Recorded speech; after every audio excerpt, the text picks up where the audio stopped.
Fala pessoal do Conversas Sustentáveis, como é que vocês estão? Aqui agora a gente, estamos dando sequência, aos nossos episódios após as enchentes que tivemos aqui no Sul. Foi difícil uma retomada com frequência de novo nos episódios, devido à demanda que a gente teve aqui dentro do Rio Grande do Sul, mas já dentro do mês de outubro já conseguimos manter a sequência. Novembro também já tem todos os episódios já alinhados para que a gente possa falar da pauta de sustentabilidade, como a gente pode ingressar isso nos negócios, como a gente deve ingressar isso nos negócios. E hoje eu estou com o José Luiz, da MRV. A gente vai conversar um pouco sobre o mercado de incorporação das ações da MRV, também olhando para a pauta de sustentabilidade. Então, meu querido, seja muito bem-vindo ao Conversas Sustentáveis. Nosso episódio, nosso podcast aí, para título de curiosidade, já tem uma audiência em mais de 40 países, uma audiência super qualificada, de um público que já atua na área de sustentabilidade, rendeu boas conexões, tanto para nós aqui, quanto para convidados, né? Eu adoro saber quando alguém fala, pô, fulano de tal empresa me procurou para a gente fazer um benchmark, é porque ele escutou o teu podcast e tal. Então, assim, parcerias dentro do nosso relacionamento, a gente angariou investidores para processos que escutavam o nosso podcast, depois adicionaram a gente no LinkedIn. Então, é um bom canal e um público muito legal. Então, antes da gente começar, né, da pauta, a gente sempre gosta de saber quem é a pessoa, a pessoa física, né? Como é que chegou, onde chegou, por que a área de sustentabilidade. Uh, e aí, se a gente entra no tamanho, quem é a MRV, se caso alguém caiu de paraquedas, não conhece a MRV, aí a gente começar a falar dos negócios. Mas, por favor, o microfone é teu, te apresente aí para a nossa galera. Bom, Wagner, primeiro, obrigado pelo convite. É sempre bom a gente estar falando de um assunto que a gente gosta. Bom, quem que é o Zé Luiz? Formado em Engenharia Civil pela UFMG. Ao longo do tempo, eu fiz pós-graduação em Saúde, Segurança do Trabalho, e nesse meio do caminho, por estar mexendo com esse ambiente corporativo, né, de segurança e tudo, acabou eu me interessando para a questão ambiental. Aí fui fazer também um curso de gestão ambiental e resíduos sólidos, que a gente brinca que é mexer com lixo urbano, né? Se tratar lixo urbano e destinação correta. E nesse meio do caminho, 2007, a MRV, quando abriu o capital, eu fui convidado a vir para a MRV para olhar a parte de obras dela em Belo Horizonte. Eu vim ser gestor de obras aqui na Regional Belo Horizonte e quando foi 2012 eu migrei para essa área de, vamos dizer hoje, sustentabilidade, mas que na época a gente chamava de saúde, segurança, meio ambiente e sustentabilidade. Aí depois veio agregando outras áreas, que era gestão de terceiros, que também tinha a ver com sustentabilidade.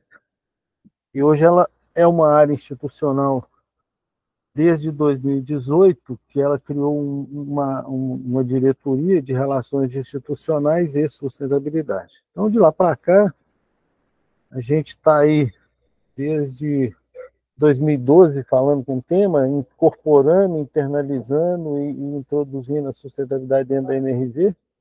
Eu costumo falar que isso não é do dia para a noite, é uma jornada que cada empresa começa ali por alguma dor ou por algum propósito, mas depois acaba acontecendo. E para a gente não foi diferente. Então, assim, alinhado a isso tudo, eu sou casado com a Grace, tenho 2 filhos, o Pedro e o Lucas, que já estão ali encaminhados, não atuam na minha área, mas hoje eu brinco que eu falo que assim, sustentabilidade para a gente hoje você não faz nada se não tiver essa sustentabilidade. Bom, e para quem não conhece a MRV, nós somos hoje a maior construtora da América Latina no nicho residencial. A gente entrega em média aí 35 a 40 mil, dependendo do ano, residências por ano, né? A gente tem hoje atuação em 22 estados brasileiros, 120 cidades atualmente, já chegamos a ter 163 cidades de atuação, hoje a gente deu uma reduzida, para 120. Atuamos muito aí no Rio Grande do Sul, principalmente na região metropolitana de Porto Alegre, e estende um pouquinho para Caxias do Sul, que está um pouquinho mais afastado, mas a gente está atuando aí há muitos anos. E, assim, e hoje a gente tem também operações nos Estados Unidos, com uma empresa que chama Resia, que é um novo movimento que a MRV atua lá na área de residencial também para locação, né? É isso, resumindo, é um pouquinho disso aí tudo, e a gente, ao longo do tempo, vai falando como é que foi essa introdução aí de sustentabilidade na MRV. Legal. Eu já fui cliente da MRV, né? Meu primeiro imóvel, quando eu casei, foi um apartamento que era próximo ali na região onde meus pais moravam, e da minha esposa também, era tudo próximo, e aí a gente morou por um tempo, depois fomos migrando outras alçadas, mas, Tchê, a gente trabalhando nessa pauta de sustentabilidade, assim, como é que foi a introdução desse tema dentro da área de construção civil? Inclusive, semana passada eu estive com o Felipe Faria, que é o CEO da Green Building aqui no Brasil, né? Uhum. E a gente estava conversando sobre a área de construção, né? Que é um tema que às vezes é deixado de lado, olhando como sustentabilidade, mas quando a gente fala dos benefícios, todo mundo é de acordo com o que vale a pena. Pô, quem é que não quer ter um prédio com melhor eficiência energética, com melhor redução de efluentes, e ainda principalmente na parte ambiental, que é muito mais fácil da gente mensurar o que acontece. Como é que foi essa introdução? Foi muito por premissa de mercado ou por entender também que isso é algo que é o futuro, não tem mais o que fazer, e a empresa começou a tomar isso genuinamente por entender que é uma pauta muito relevante e vai se tornar cada vez mais nos próximos anos?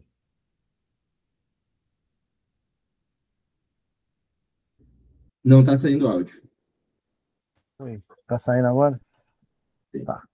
A MRV esse ano, ela fez 45 anos. Então, assim, lá em 2010 para 2000, entre 2010 e 2012, a gente começou a olhar a questão de gestão de resíduos, porque era um grande impactante. Tinha aquele negócio que o pessoal falava que para cada apartamento construído você jogava 3 fora. Mas, assim, se você olhar o histórico da construção civil, ele começou a olhar para essa questão de sustentabilidade, eu acho que lá em 92, quando criou-se o PBQPH, foi o primeiro modelo de sustentabilidade, foi uma certificação que ele buscava a qualidade da habitação, a questão do desperdício, aí eles olhavam alguns índices sustentáveis, que era água, energia e resíduo.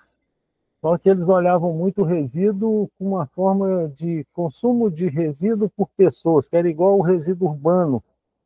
E aí o pessoal não entendia muito como que era o resíduo gerado pela construção civil, que ele é um resíduo de alto impacto e às vezes ele consegue fazer um resíduo limpo, assim como toda indústria ela consegue segregar. Então nós começamos a trabalhar muito nessa segregação de resíduos. E quando eu falava isso, o pessoal falava, era só jogar na caçamba e pronto, e vai embora, acabou minha responsabilidade. E aí começou-se uma discussão, olha, se a gente fizer certa segregação, nós vamos começar a enxergar isso, começa a haver oportunidades de reuso, ou de reciclagem, ou de como que a gente ia trabalhar isso. E aí nós começamos a olhar para esse processo e começamos a ver que aquilo, quando você fazia essa segregação e você olhava algumas alterações de projeto, você conseguia ganhar escala e, ao mesmo tempo, reduzir custos, né? Então, naquele ano 10 para 12, a gente conseguiu pegar numa redução muito forte disso.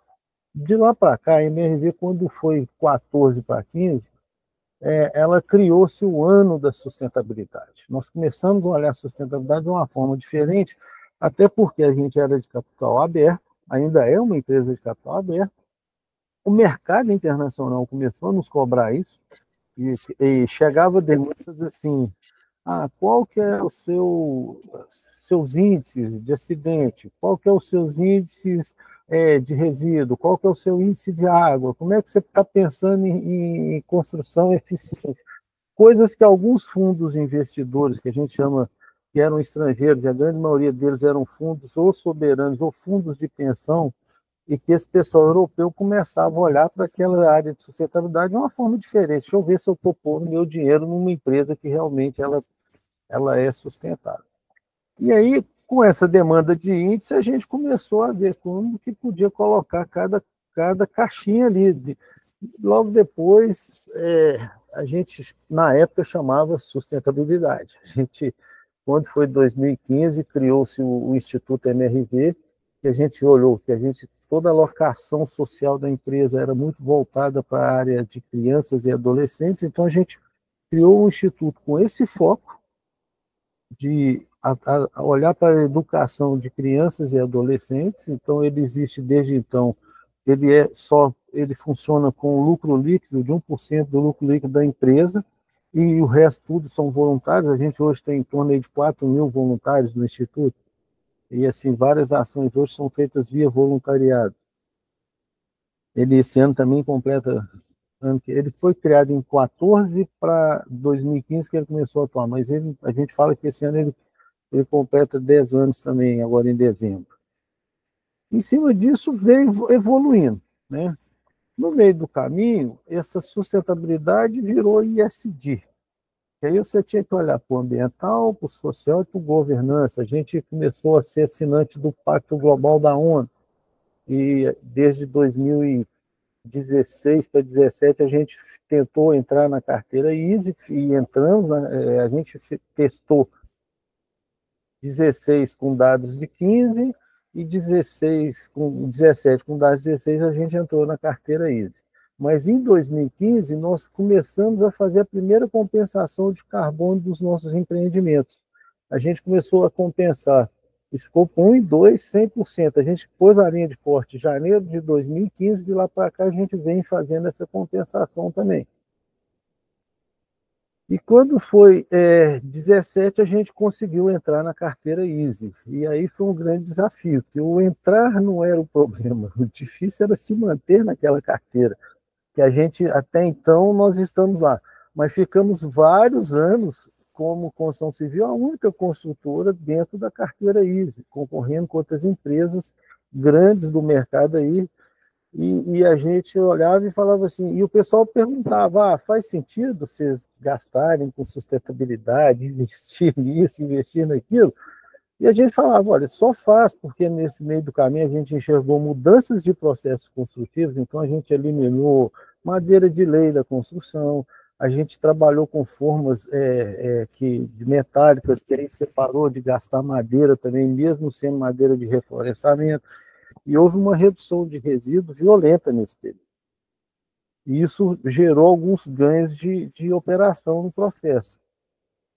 E como que isso veio tornando assim, o gigantismo da coisa, que a gente começou a internalizar os ODS para dentro das empresas, e as pautas de diversidade, para você ter ideia, por exemplo, a construção civil, quando nós começamos a olhar para isso, a gente tinha 79% masculino e 21% feminino dentro da empresa, como um todo.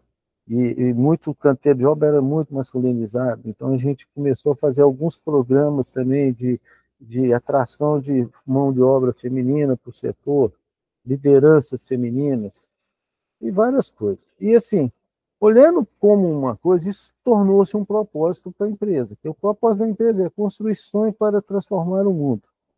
Quando você olha construções, você falou, eu fui cliente da MRV. A gente tem cidades aqui no Brasil que, assim, 1 a cada 15 moradores moram em um MRV.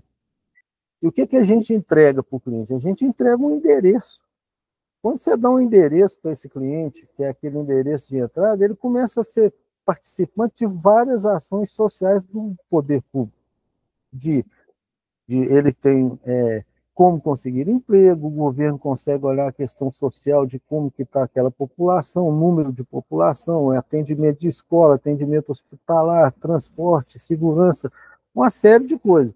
Então acaba que a construção civil, ela gera um impacto durante o processo de construir, mas depois ela entrega um projeto social para o Estado, para o município, e ao mesmo tempo ele entrega um produto ali que ele gera uma cidade melhor. Se você está dentro de uma construção regular, você está tirando aquela população que está morando em condições subhabitacionais, vamos dizer assim, né, nas ocupações irregulares, para uma ocupação legal, regular, dentro de regras e tudo mais. Então, isso muda muito a figura da própria cidade, né? Acaba que a cidade começa a se planejar, a ter orçamento e tudo, ela começa a ver qual que é o impacto que ela vai ter no futuro. Então, é muito nisso. Me diz uma coisa, tipo assim, quando a gente fala ali da MRV, a gente entende ali que são imóveis mais acessíveis, né, de moradias populares.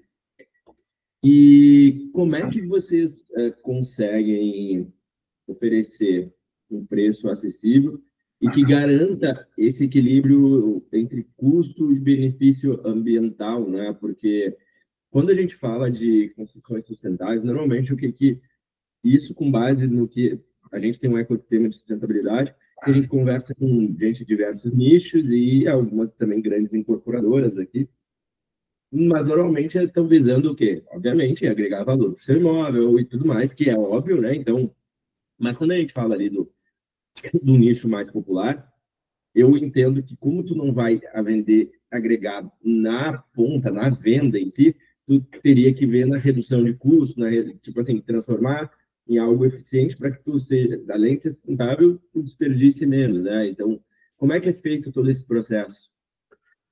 Olha, isso é super interessante, porque, por exemplo, toda vez que você vai falar em certificar alguma coisa, o pessoal fala assim, vai aumentar custo. E um dos desafios nossos é que, como a gente está no programa Minha Casa Minha Vida, a maior parte do nosso produto está no Minha Casa Minha Vida, a gente tem uma dificuldade de preço final. Ele tem um preço teoricamente tabelado, e ele é tabelado. Em cima disso, eu tenho o meu limite. Então, para a gente, R$ 1 a mais na construção é um problema que eu acabo gerando em custo de eficiência ou margem da empresa. E aí, como é que isso funcionou? Quando a gente falava isso lá atrás, igual eu te falei, na questão do resíduo, a gente começou a olhar nas eficiências do processo. Então, onde que a gente olhava? Se eu mudo o processo e eu ganho eficiência, eu reduzo, quando eu mudei para a forma de concreto, a gente ganhou em escala de redução de resíduo, ganhou em escala de redução de alguns consumos de insumo, porque você não precisava fazer reboque externo, reboque interno, você começou a mudar processos construtivos. Você não jogava a forma fora, você investia numa forma e ela tinha 600, 400, 500, dependendo de como ela era cuidada, de repetições do processo. Então, você ganha em escala. E outra coisa que a gente começou a olhar foi redução de consumo de água, como que a gente podia fazer o reuso de água, fazer a questão de redução daqueles aeradores, entregar produtos. E a gente chamava muitos fornecedores e falou assim, olha, como gerar uma torneira para esse tipo de público que reduz o consumo de água. E a gente foi a primeira construtora a colocar fotovoltaica nos empreendimentos. E aí isso incomodou o mercado, porque como que esses caras... E aí sim, realmente foi um esforço da empresa de gastar um pouco do lucro dela para dar esse benefício para o cliente. E aí o que aconteceu? Aquilo era uma diferenciação que a gente tinha entre as demais. E a gente entregou aquilo com alguns pilotos e viu que deu certo. E aí acabou que hoje o mercado virou comum, todo mundo entregando fotovoltaica ou solução de energia renovável de alguma forma, se gerando eficiência para o consumidor final. E qual foi a ideia na época? De novo, a gente pensava não só no ambiental, mas no social também, porque na hora que eu reduzo a conta de energia do meu cliente, sobra dinheiro para ele pagar uma prestação que já era com certa dificuldade, para ele comprar uma coisa extra para a casa dele.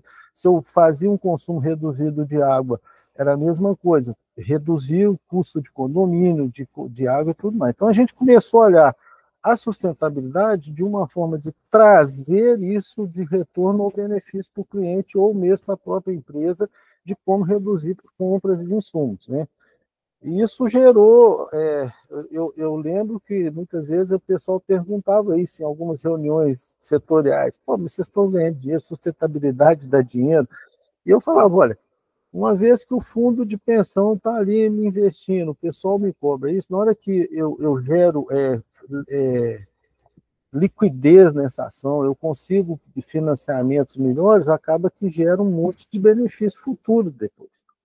Inclusive a questão reputacional da empresa, que você começa a olhar isso. A questão de redução de acidentes, que se você tem redução de acidentes, você também tem alguns passivos reduzidos lá para frente. Isso é tudo um somatório, não é um único processo. Né? Exato, são variáveis, né, que o que eu comento aqui quando me convidam para fazer alguma palestra. Dentro do ecossistema Conversas, como eu falei, daí a gente tem um grupo que participam outros C-Level, os fundos de investimentos nacionais, internacionais. E uma das questões que existe aqui é que a gente precisa, de repente, ressignificar a palavra sustentabilidade. Porque ainda é vista por parte de C-levels, empresários, como algo de trade-off, responsabilidade social, apenas isso. E o que não é verdade. Agora, é justamente isso. Quando eu falo em ser mais eficiente, ter uma melhor gestão de energia, ou um outro case legal ali, a gente tem na comunidade um estudioso, um professor que mora em Portugal, que ele estuda 12 anos sobre felicidade nas corporações, né? Ele é PhD e tal, tal, tal. E aí o Elvis Ney, a gente falando, né? Que todo mundo tem um preconceito quando fala assim, felicidade, diretoria de felicidade, que lá na Europa já é mais comum do que aqui. Todo mundo diz, mais uma coisa para ter nas empresas. Mas no momento que tu chega para o empreendedor, para quem vai fazer aquela aquisição, se leva, dizer, olha só, tu gostaria de ter um colaborador mais engajado? Gostaria que teu colaborador fosse mais criativo? E aí começa a trazer pontuação. Todo mundo diz que, pô, claro que eu quero um colaborador mais criativo, que vista a camisa. Aqui, eu olhando do lado, como eu sou empresário, eu também quero isso. Aí muda o jogo. E aí a gente precisa ressignificar, porque precisa esse nível de maturidade para entender que, pô, vale a pena investir em sustentabilidade. Eu digo que a gente aqui no Brasil ainda está tão imaturo nesse ponto, porque quando eu vou palestrar, diversas vezes acontece a pergunta, dia 13, agora eu vou palestrar. Mas vale a pena investir em sustentabilidade? E aí tu fala, cara, a gente ainda tem que passar essa barreira para as coisas ainda acontecerem, né? Assim, igual hoje o pessoal fala muito do acrônimo ISD, né? ISD para cá, ISD para lá, e alguns falam, perdeu força. Não, não perdeu força. Eu acho que a questão é o seguinte, isso é, para os investidores grandes, isso aí hoje é como se fosse um lugar comum, é obrigação. Você não tem que ficar inventando a roda do processo.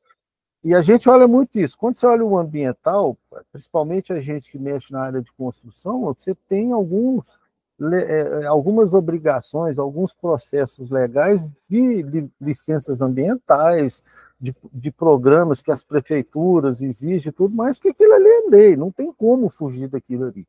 Você é obrigado a fazer. E hoje a própria gestão de resíduo também é uma lei que você tem que cumprir. Várias prefeituras no Brasil te obrigam a fazer esse mapeamento e monitoramento, senão você não consegue nem abaixar a bita na hora que termina a obra.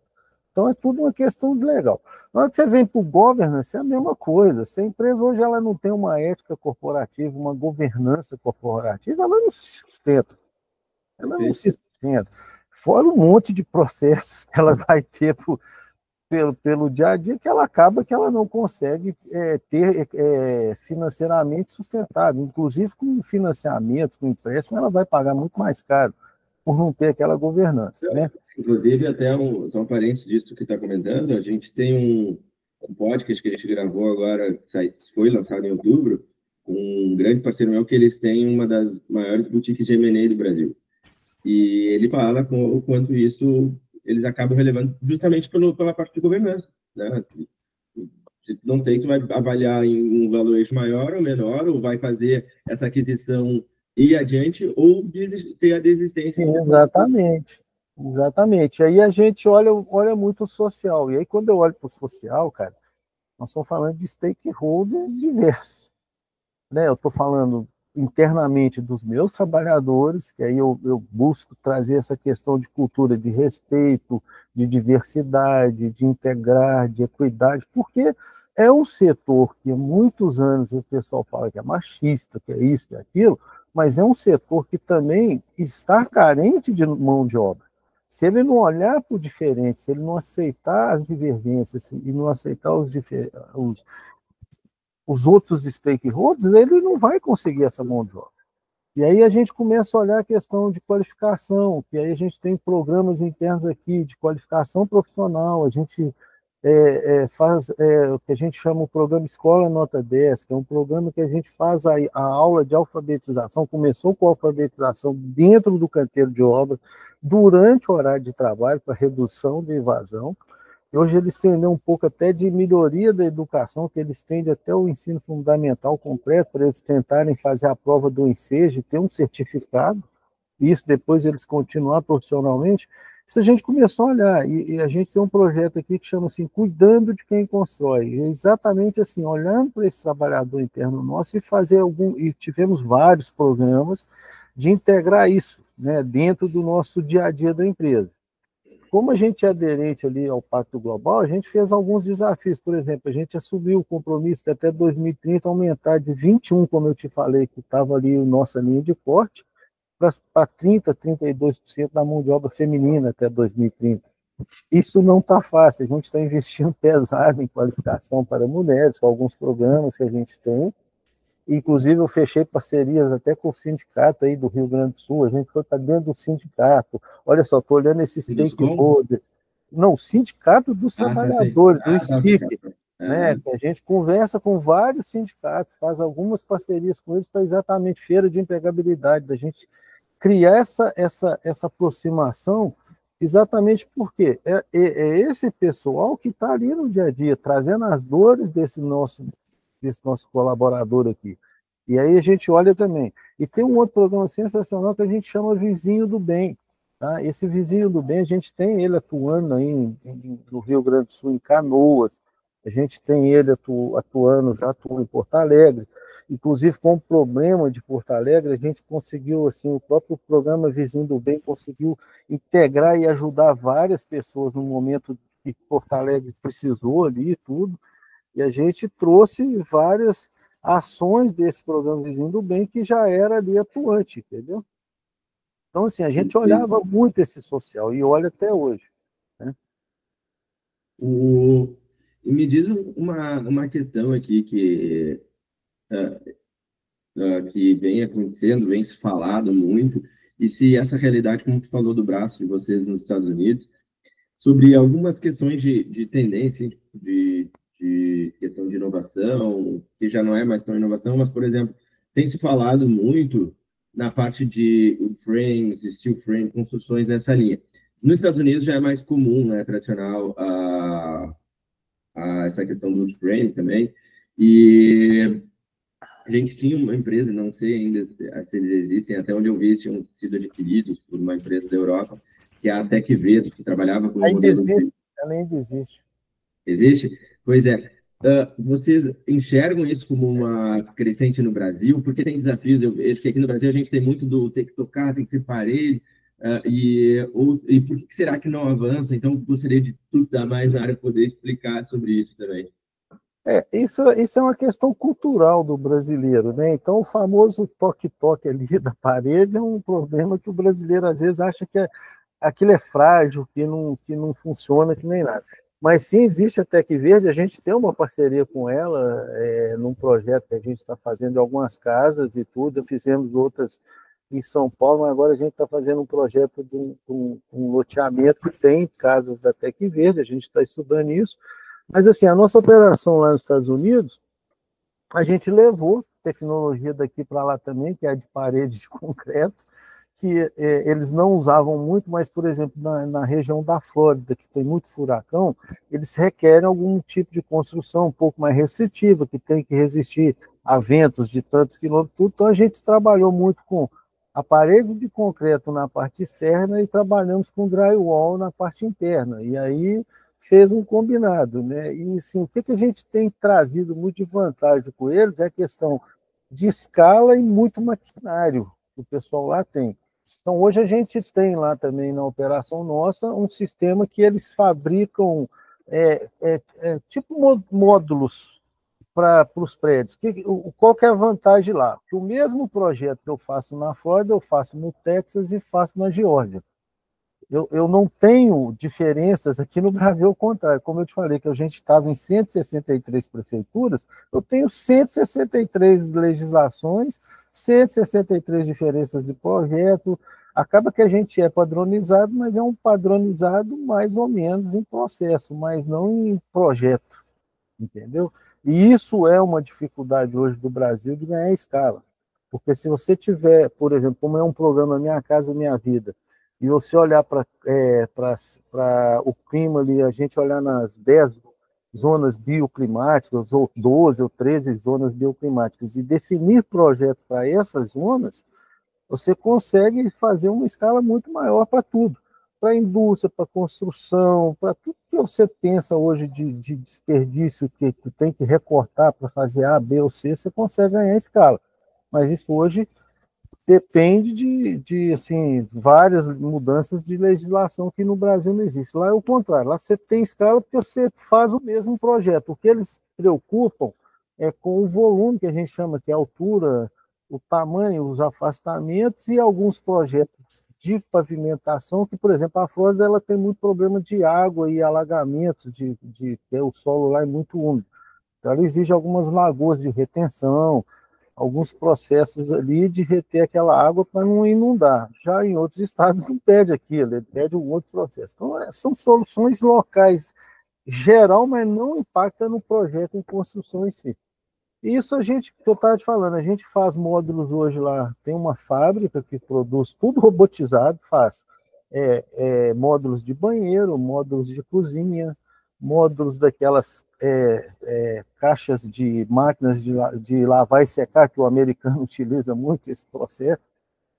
E a gente tem isso hoje, você monta aquilo numa fábrica, põe num container e leva aquilo para uma obra que ela entra completa dentro de um apartamento lá e depois você só fecha. Então, assim, esse tipo de coisa que hoje no Brasil, a gente tem buscado algumas soluções de 3D, a gente tem estudado 3D, vê algumas soluções, mas ainda está muito incipiente. Você não consegue ganhar escala porque a gente precisa, entendeu? Mas, assim, por isso que a gente sempre faz alguns pilotos, a gente vai estudando, vê a questão de custo, como otimizar aqui, dali, e a gente tem alguns projetos que faz o que a gente chama também, igual nos Estados Unidos, que é parede de concreto para a parte interna com drywall, entendeu? Que você consegue flexibilizar a planta. Mas, assim, por exemplo, essa questão do frame, até na época que eu lia mais, até um pouco, ele torna a operação mais rápida, mais barata, menos despende menos também água. Por que a gente não investe mais nisso aqui? Não vale a pena para a construtora, porque vai ter uma redução de custo para a construtora na construção, um ticket também mais atrativo de repente para o comprador final e menos desperdício também, né? Não seria um ponto de, pô, vamos olhar com mais carinho, produzir mais isso? Não, e assim, sim, faz sentido, tá? Faz sentido, mas é igual eu estou te falando, a gente ainda não consegue escala no Brasil. Lá fora a gente consegue. E aí, olhando assim, vamos olhar para a pegada de carbono, tá? Hoje o escopo 3 na construção civil é fortemente, o maior peso dele é em concreto, cimento e aço. E aí, quando você muda o modelo construtivo, você realmente tem essa pegada e tem essa redução. Recentemente, a gente está lá com o nosso book de metas sendo estudado e aprovado, ainda não fomos aprovados no SBTi. Então, nós estamos lá com vários desafios e é exatamente isso. O europeu me analisa assim, por que vocês não constroem igual a gente constrói aqui? Ou por que não constrói de steel frame, steel wood, tal. E a gente tem que explicar a questão de otimização e modelo construtivo no Brasil. Como que isso aí funciona? Por que a gente tem essa dificuldade? A questão, por exemplo, o tipo de cimento que a gente utiliza no Rio Grande do Sul é diferente do que eu utilizo em Minas, do que eu utilizo em São Paulo, do que eu utilizo no Nordeste. E isso a gente tem que mapear, porque cada um tem uma pegada de carbono diferente. E para eles, não, lá eles têm um país que é o mesmo cimento para todo mundo. Entendeu? As coisas começam a dificultar para a gente nisso aí. E quando você olha para esse modelo construtivo, assim, sim, eles reduzem a pegada de carbono, eles conseguem ser mais sustentáveis, vamos dizer, no sentido de reduz desperdício, ele tem uma indústria lá que produz aquilo em grande escala, então ele ganha algumas coisas e otimiza energia, otimiza uma série de negócios. Mas a gente ainda não consegue escala aqui no Brasil. Ainda não, e para meu caso específico, que eu tenho um preço limitado, ele ainda começa a ficar, ele impacta bem no meu custo operacional, entendeu? Perfeito. Só um parênteses ali, tu falou do SBTI, para quem não sabe ou não tem desculpa. Science Based Target Initiative, que é tipo, sei lá, uma colaboração internacional, né, que ajuda essas empresas a definir umas metas com base nos gases de efeito estufa. Resumido, podemos falar que é isso, né? Exatamente. A gente leva uma meta de descarbonização nossa para eles e eles validam. E a gente recebe ali uma chancela de que tudo aquilo que a gente fala que descarboniza é verdadeiro, né? Perfeito. Tchê, a gente está se encaminhando para o final e normalmente eu acabo pedindo para os convidados ali alguma indicação de algum conteúdo que tu acha relevante, algum livro que tu acha que pode ser marcante ou interessante para quem já está em algum estágio, ou já avançado, ou quem está iniciando na área de sustentabilidade, seja documentário, seja artigo. Então, se tu tiver alguma coisa aí, tem alguma coisa que te marcou, que tu leu e que tu tenha, ou que tu tenha lido sobre essa pauta? Rapaz, nesse mundo corrido nosso, assim, né, que a gente não tem tempo para nada, recentemente eu fui apresentado a um livro sensacional que eu achei que foi os 50 mais livros de sustentabilidade. Eu não sei se o nome é esse, que até foi o CEO da Braskem que fez o prefácio dele, foi um estudo lá de uma universidade americana. Mas eu não lembro. Vários livros, tipo assim, Isso. Eu gravei com o Soto, que é o diretor de sustentabilidade da Braskem. Esse livro eu achei sensacional para a gente que não tem tempo por ficar vendo tudo que é publicado, ele acaba te ajudando a direcionar. Você pega ali e fala, cara, gostei desse tema aqui, vou comprar esse livro, eu vou aprofundar nele. Então, esse livro eu achei ele sensacional para quem está na área querendo, assim, porque eu acho que hoje a gente tem milhares, sei lá quantos livros tem do tema, né? Mas aquele livro, realmente, quando eu fui apresentar dele, eu falei assim, nossa, que legal, que ideia, assim, para a gente que está no dia a dia, deixa eu ver isso aqui, vou estudar isso aqui, vou ler. E, ultimamente, também, Wagner, eu tenho, assim, consumido muito conteúdo que fala sobre cidades sustentáveis, sabe? Dessas transformações que as cidades que estão acontecendo, que acabam não, elas são organismos vivos. E aí você pega o caso seu aí de Porto Alegre, com toda a tragédia que aconteceu, Porto Alegre vai sofrer uma transformação em termos de sustentabilidade, de repensar a cidade, de analisar os riscos que estavam talvez analisados, mas que agora vão ter um olhar crítico e mais aprofundado do problema. Então, assim, inclusive, até trazendo um ponto sobre isso, o nosso ecossistema do Conversas Sustentáveis foi selecionado aqui para uma iniciativa de cidades resilientes, no qual eles pegaram várias outras empresas ligadas à inovação e como cada uma podia trazer soluções, né, para o que aconteceu e como é que a gente vai olhar quais serão os focos, né, aqui para o Estado com base no que a gente tem vivido, né? Sim, a gente está aí construindo, e assim, é engraçado que a gente fazia os cálculos aí de Porto Alegre para cheia máxima de 200 milímetros. E assim, os nossos empreendimentos, quase nenhum foi afetado. A gente teve um que teve meio metro, que inclusive era um ponto seco da região, que o pessoal invadiu. A gente estava para entregar, e o pessoal foi a única solução de socorro que eles tiveram, foi aquela. Então, assim, a gente viu que a gente estava num caminho, erramos em algum, porque nós não pensamos no acesso. A gente pensou no empreendimento em si, mas acabou que o acesso ele ficou uma ilha cercada de água. E aí agora a gente está exatamente repensando nisso, como melhorar esse acesso, qual vai ser a solução para aquilo ali, como que nós vamos rever esses projetos que estão sendo para ser executados. E isso ajudou muito. O que eu falo, a cidade é um organismo vivo. Ela se adapta e vai vendo onde trabalhar. E assim, e a grande maioria hoje, principalmente os grandes centros urbanos, eles estão olhando para o centro mesmo, de como revitalizar aquele centro, de como trazer vida para aquele centro. Né?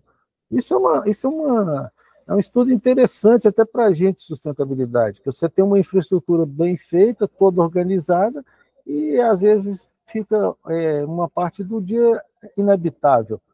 E você podendo ter vida naquilo ali, aí a pessoa cada vez mais vai para mais longe, porque você fica aquela gangorra para um lado e para o outro ali de transporte, impactando a série de coisas. Então, assim, eu tenho visto muito, lido muito a respeito, e assim, a gente está vendo como que olha, para o nosso modelo de negócio, um caso desse que aconteceu em Porto Alegre. Será que isso aí pode acontecer em outros lugares? A gente está fazendo alguns estudos de mudanças climáticas também dos nossos empreendimentos. Né?